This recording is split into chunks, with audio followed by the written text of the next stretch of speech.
Manuel Ronald, sou produtor, ator e diretor da Gia do Brejo, que é minha produtora de vídeo. Me sigam.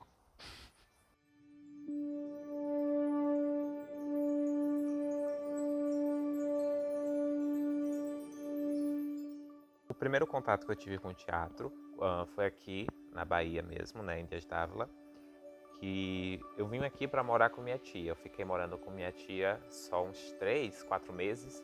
Aí os meninos, né, me convidaram a participar do teatro e trabalhar com eles. Eu comecei a trabalhar com produção e eu tô até hoje, né? Mas esse contato, de forma mais detalhada, foi o seguinte. Um dia eu fui levar o meu primo para a escola dele e a diretora da escola, inclusive o nome da escola é Mundo do Conhecimento, falou para minha tia: olha, seu sobrinho, ele gosta de teatro, né? Eu tô sabendo que tá tendo aula no espaço Ágape, o espaço de festa, leva ele lá. Aí eu falei: ah, que bacana, mas é que eu não tenho dinheiro, não tenho como pagar, não é gratuito, é gratuito. Aí foi quando eu fui numa aula e de lá pra cá tô há 3 anos nessa aula, né? Nunca saí. E a primeira vez que eu subi no teatro pra me apresentar pra um público, e foi um público assim, grande, porque eu acho que tinha mais de 300 pessoas ali, foi no espetáculo de teatro esporte chamado Os Armengueiros. O diretor, né, que era o Robson Cartacho, eu lembro que eu tava lá na coxia, assim, bem nervoso ainda. Ai, meu Deus, e ele começou a chamar de um por um pra se apresentar e todo mundo, E eu fui o último. E menina, eu tava desfalecendo. Eu tava desmaiando ali. Aí ele pegou assim no meu braço e Ronald, quando você subir lá, pelo amor de Deus, bebe uma água. Senta e bebe uma água. Eu fui, sentei, bebi uma água e ainda fiquei assim. Quanta gente veio me ver? Ai, meu Deus, quanta gente. Aí eu me apresentei e foi uma coisa fantástica. Foi uma coisa fantástica, fantástica, fantástica. E depois veio as outras apresentações e outra, cada vez que eu subo no palco é uma sensação, né? O nervosismo é igual, gente, não tem jeito, a gente fica nervoso.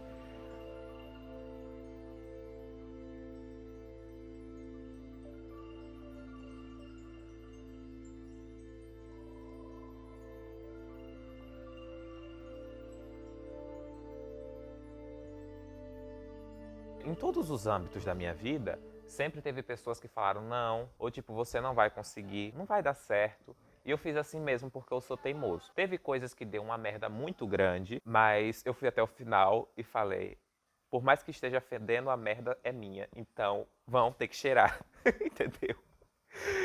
E assim, isso me ensinou muito, né? Me ensinou a se colocar melhor, me ensinou o que eu quero mostrar de fato, mas acima de tudo, acho que me ensinou que é aquilo que eu quero fazer. As minhas dificuldades agregaram nisso, de eu ter certas convicções, certas certezas e lutar para ter aquilo. Eu quero isso, eu quero mostrar isso, eu quero explicar isso, eu vou e faço. As pessoas não entendem o que de fato é a cultura, a importância de incentivar a cultura, aquilo que traz de impacto para a comunidade. As pessoas não entendem, elas só entendem a fama, o sucesso, que é estar à frente da mídia, ter os holofotes virados para si. É isso que eles entendem como o artista, né? E muitas vezes esquecem os artistas locais, né? Os pequenos artistas, as pequenas manifestações, os pequenos grupos, são os menores que estão dentro dos bairros, que estão dentro das vilas, que está dentro da nossa realidade. Sabe qual é a dificuldade de você estar fazendo e não saber o que você está fazendo, mas tá amando o que está fazendo mesmo sem entender nada? Era eu. Essa é a melhor descrição que eu achei para o meu começo de carreira de cineasta.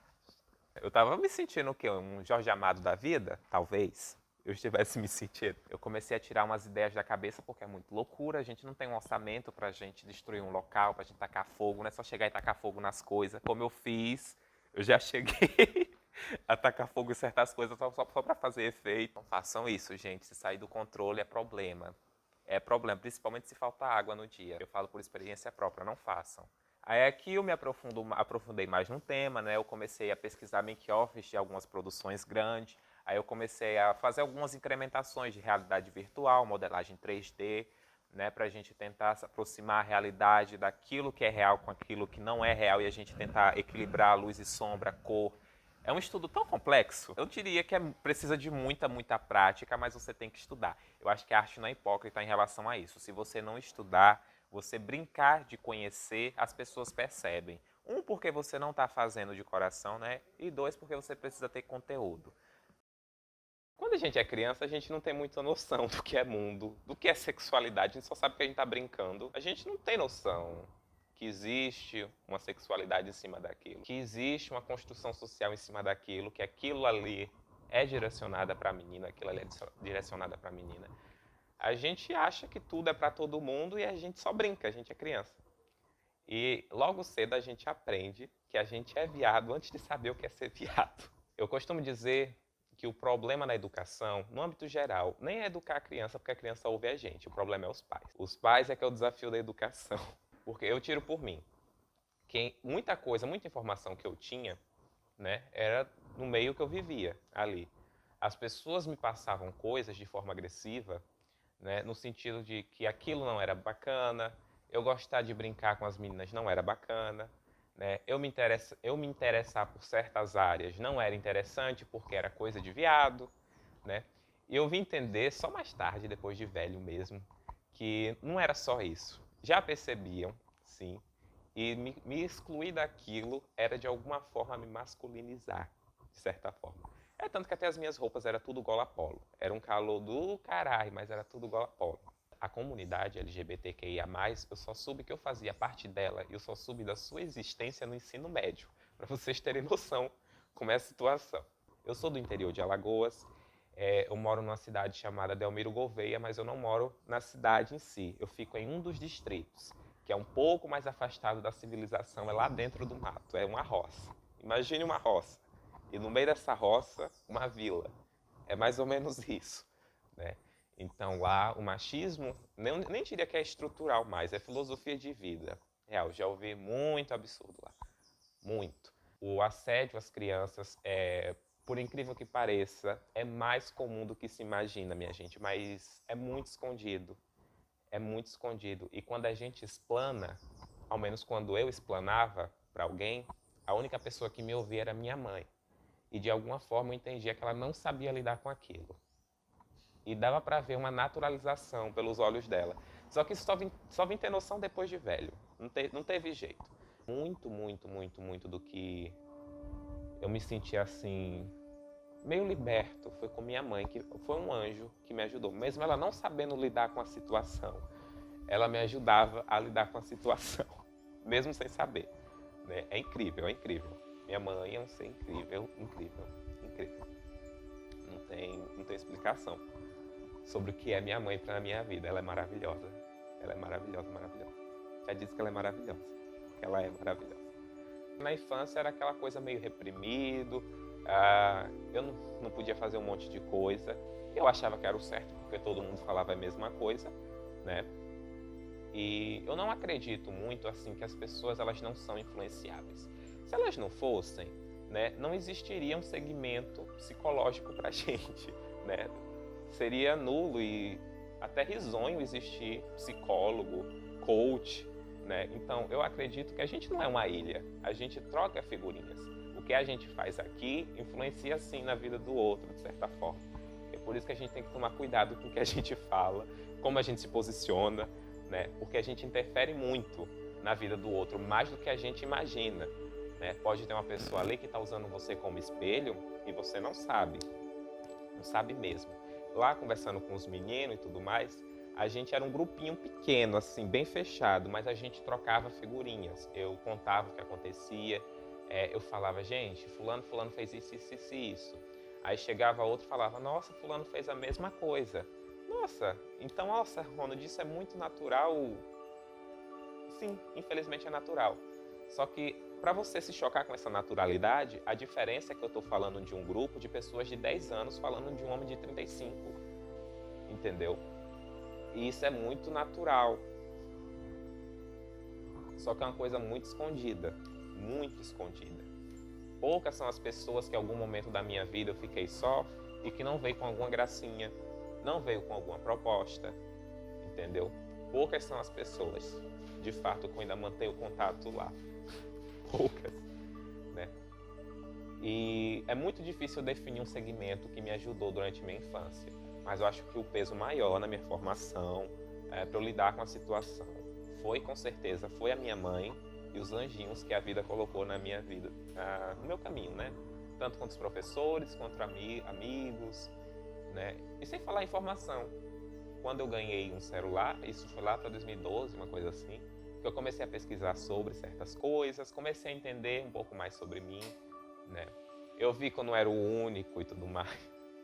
Me ajudou bastante, me ajudou bastante. A educação sexual infantil é importante, principalmente para as meninas, né? E meninos também entenderem que um adulto chegar e tocar nele de uma forma que constranja-o e que aquelas partes que ele tem do corpo dele são partes íntimas e que é o corpo dele, quando a criança entende que esse respeito ela tem sobre o seu próprio corpo, né, ela já tem como entender de certa forma o que está acontecendo e pedir ajuda, né? Não tem jeito, a gente tem que pensar fora do umbigo da gente. Se você acha que seu filho está sendo muito bem criado e que não passa por isso e que não precisa passar e ter essa carga de informação, tá bom, mas vamos tirar da sua cabeça que você não está sozinho no Brasil. São mais de 209 milhões de brasileiros. Será que todos têm o mesmo privilégio que o seu filho? Não, com certeza não tem.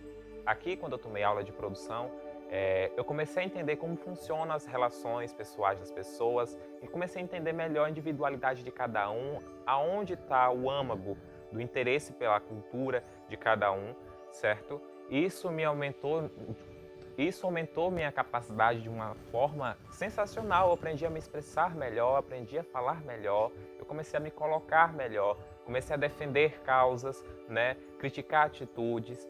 Isso me trouxe um crescimento não só do quesito artístico, entendeu? Mas sim em toda a construção que eu tinha como vida. Modelou muita coisa, derrubou muito preconceito meu, né? Porque não existe essa pessoa 100% desconstruída, não existe. Todo mundo tem preconceito com alguma coisa, menor que seja, mais fútil que seja, mas todo mundo tem preconceito com alguma coisa. Não existe essa pessoa 100% desconstruída. Não existe.